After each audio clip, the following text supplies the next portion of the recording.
Imagine if someone comes to you and say that if you invest rupees 50 in a stock market today, you will receive 15,000 in a week. That is exactly 300th time of your initial amount in your account. So what will you do? Without a hesitation, you will put your money in a stock market hoping for 15,000 in a week.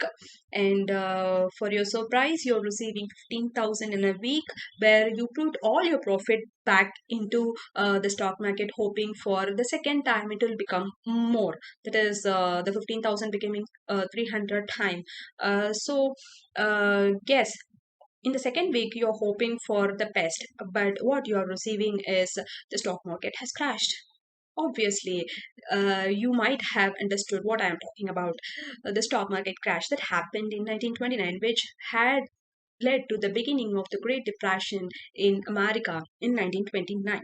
And as everyone says, this is the sole reason for the Great Depression in US. Definitely not. It has just led to the beginning of the Great Depression in 1929, followed by the misleading federal bank policies and misunderstanding between the governors of federal banks at that time, and leading to the loss of jobs, overproduction, and obviously the shutting of bank around US, which was famously led by the then President Roosevelt in 1929, declaring bank holidays at that time. And what if the situation might have turned different if the ruling party and the governors of federal bank during that time have took some different some different steps? So what might have happened? Whether we might have completely avoided the Great Depression during that time? Yes, going to discuss about the stock market crash, the misleading bank policies, and what if the situation turned different? We might have completely avoided the Great Depression and the facts that happened during the Great Depression. Whereas they say that adversity brings with itself a seed that is a growth. Hello, everyone. This is the Unapologetic Sparkle channel, which brings you the exact facts of the incidents that happened before. Let's get into the video of Great Depression 1929 today. And first of all, the timeline of the incident is the stock market crash of 1929 is the first incident, followed by uh, the regional banking crisis of 1930 to 1931, followed by the national and international financial crisis of 1931 to 33, hitting the rock bottom of 1933, where the then President Roosevelt declared the national banking holiday to all the regional banks at that time, leading to the bankruptcy, followed by 1937 double dip recession, where everyone was hoping that the situation returned to normalcy after 8 9 years, but the recession happened. And the last instant of the recovery from the Great Depression, which happened uh, by the beginning of Second World War II. This is the exact timeline which is happened during the Great Depression, which lasted for over exact 10 years. What exactly led to the stock market crash in 1929? This refers to Charles Mitchell, the president of National City Bank during the year 1929. He introduced an idea and popularized it by selling a stock and high yield bond to the small investors. Before that, the stock market investment was a game of big players. And Mitchell and his brokers, along with the team members, manipulated the stock market and speculated it by creating the fastest wealth, because of which the entire US population believed that they will become rich by 8 years. But what they thought as a boom was actually a curse. Followed by Charles Mitchell.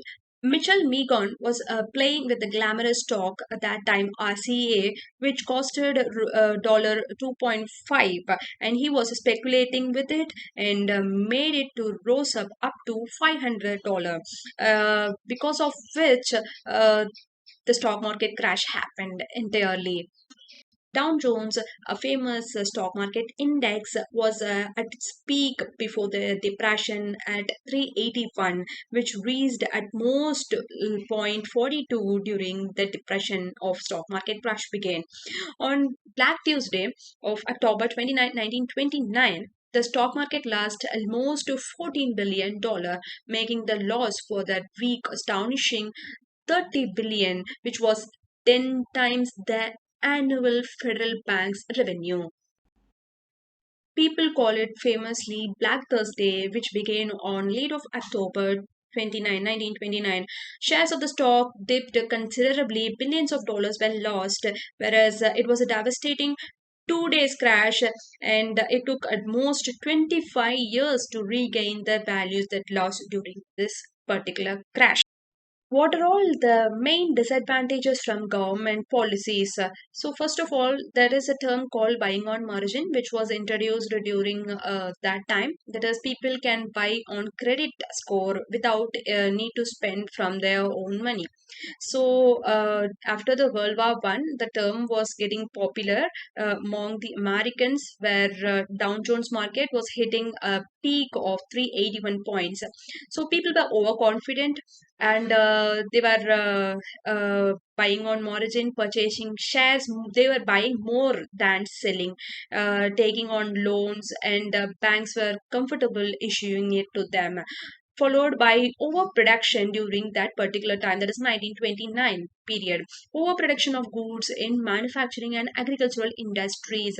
More goods were produced than it were demanded for, and oversupply were happened, leading to lower prices, and many companies suffered the losses, which led to the share prices plummeting.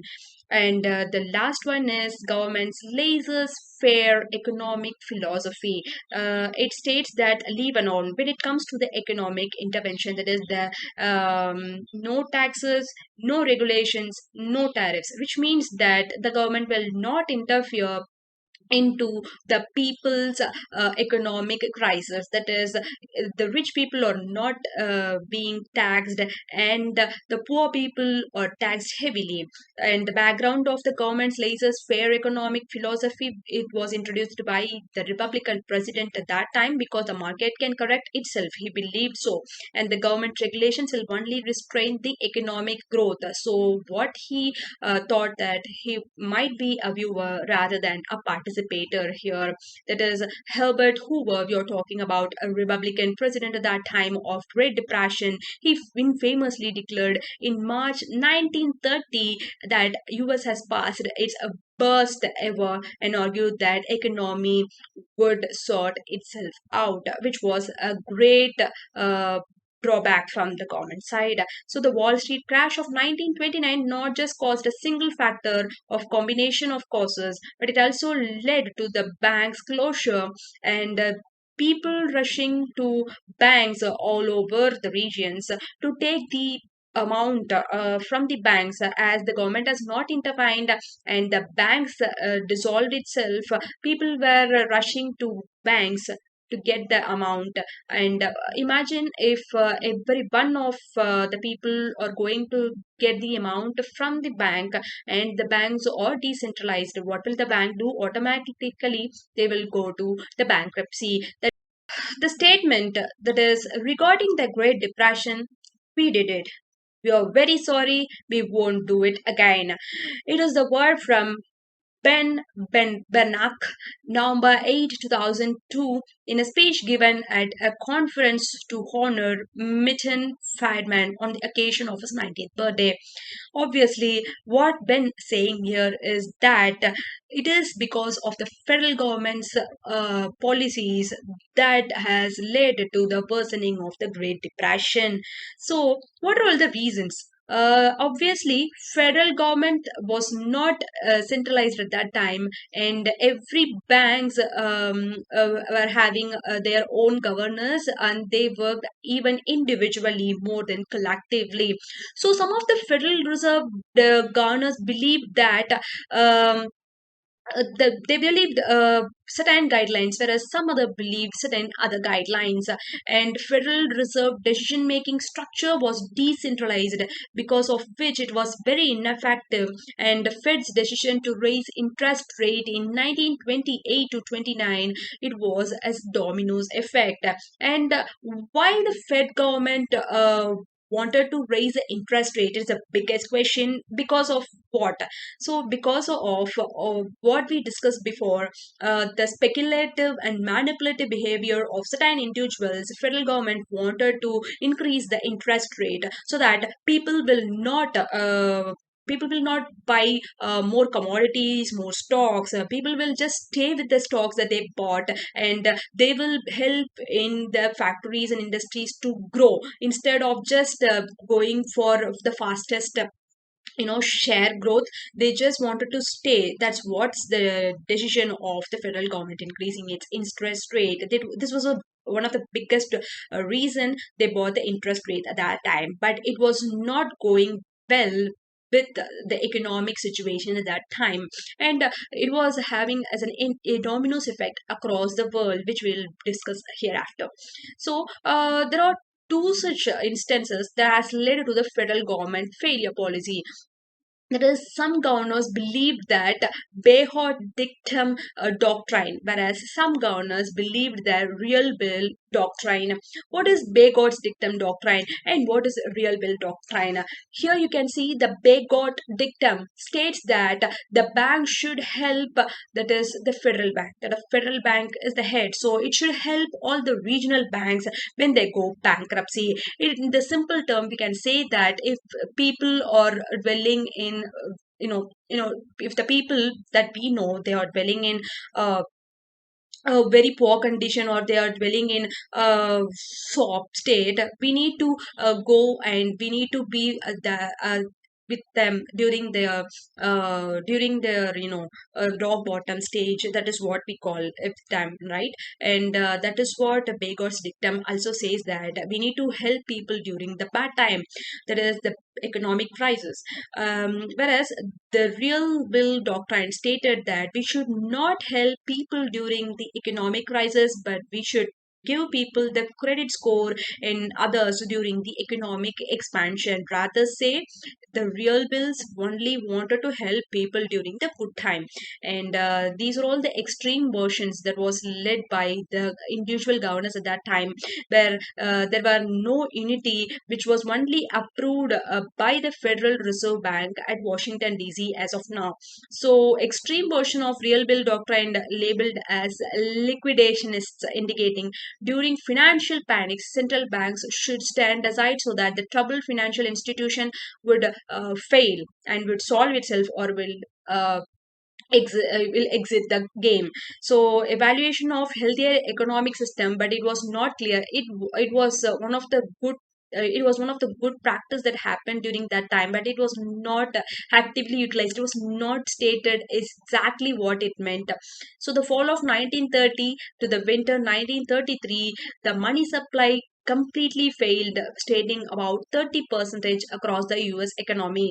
So the deflation increased, and the debt burden continues, and many were become unemployed, and individual banks went bankruptcy, and stating with the collapsement of the banking system.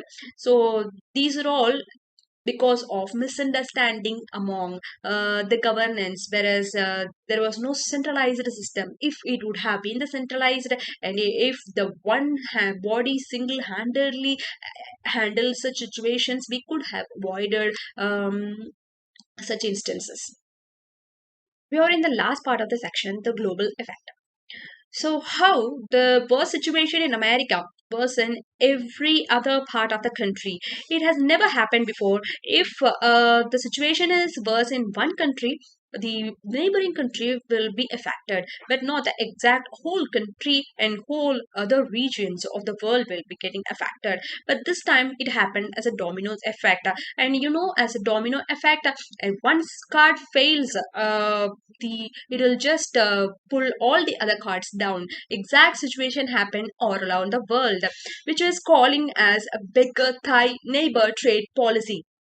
It was the major reason the depression persisted as long as by 1932, 30 million people were unemployed all over the world. And story, if you say you and your friend are having an ice cream parlor nearby, two shops your and your friend are owning, and people are coming more to your shop than to your friend's shop. And what your friend do is, he doesn't like that people are coming more to your shop, then he will just reduce the ice cream's value so that it will become cheaper. So obviously people will jump to him, so that people coming to his shop will be more than you. So what will you do is, the pressure that your friend puts on you is more now, so that you need to reduce your price too. Say if he reduced his price to from 15 to 12, you need to reduce the price from 12 to 10. And followed by you, your friends reduces the price from 10 to 8. From 8 you reduce it to 6. And obviously it is a game of reaching to the rock bottom. Who hits the rock bottom first? Exact situation happened in US, because of increasing the interest rate. They thought to correct it only for stock market, but the entire economy around the world is interlinked. This caused an dominoes effect around the world, and obviously the situation worsened across around the world, hitting the rock bottom. So how the responses across the world were during these times? First one is military dictatorship that happened around Argentina and Central American countries, whereas Western industrialized countries cut back raw material and commodity goods prices sharply by 40 percentage, and because of which coffee, rubber, tin and cotton prices sip response was around Germany, Italy and Japan. Adolf Hitler was coming to power. There is more power at that time, and in Italy, fascism was fascism. The term was coined by Mussolini at that time, whereas the dictatorship will be affecting for the upcoming decades. And in Japan, obviously, the military took over the power, as did in Argentina. And the third response was totalitarian communism. Totalitarian communism in Soviet Union, the Great Depression helped solidify Stalin's grip on power. Obviously, people were little happy this time, and Stalin instituted a planned economy. His first 5 year plan was to industrialize everything around the Soviet Union, and collectively making the small peasant farmers under the government control, not under individual control, which led to crushing the oppositions, and the farmers were given low prices to the government, and because of which the historians estimated that 20 million Soviet Union people died during 1930s as a result of famine and deliberate killings, as they lost all their individual pricing to the government with small money. And fourth and final response is welfare capitalism, whereas which are found in Canada, Great Britain, and France, which was a considerably good sign, comparing it to the all the three responses. The fourth response was comparatively good, because welfare capitalism states that government should come and help the poor. Okay, government should not come and help the rich. This time government should come and help the poor. If they lost the job, government should come and give them money for their survival until they get a new job.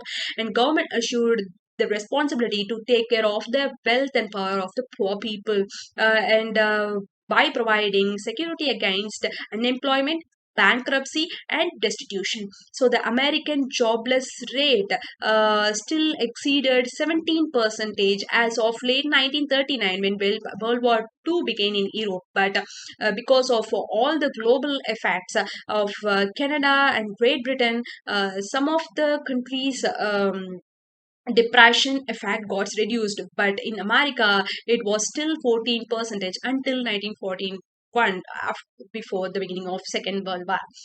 And that comes the facts that because of this Great Depression, women were able to wear floor sacks and floor feed sacks. That is floor and feed sacks where we will be buying floor grams in in sacks and all, right? So during that time people were not that much wealthy, right? So what women in the household will do at that time is they will just shoe that sack according to their baselines and all.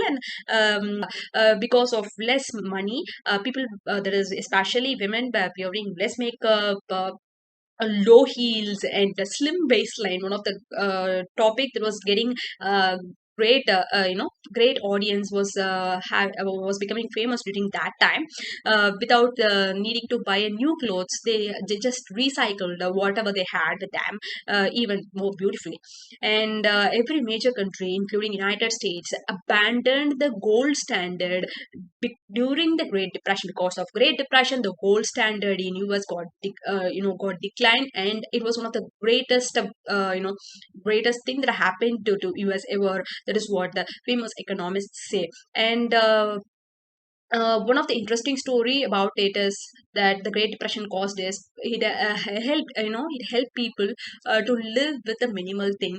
That is, I'm saying it is in a positive tone. Whereas one such person was living in T Ford sedan, that is a 1919 model. He was living in that particular T sedan, T Ford sedan, for entire 1 year, whereas his friend was completely awestruck how he did such thing, where he cooked his entire meal. He had his he had his dinner, everything around that for exact 1 year.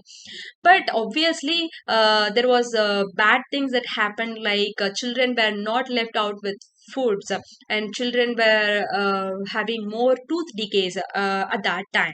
And these are all the things that happened during the Great Depression, which we should not forget.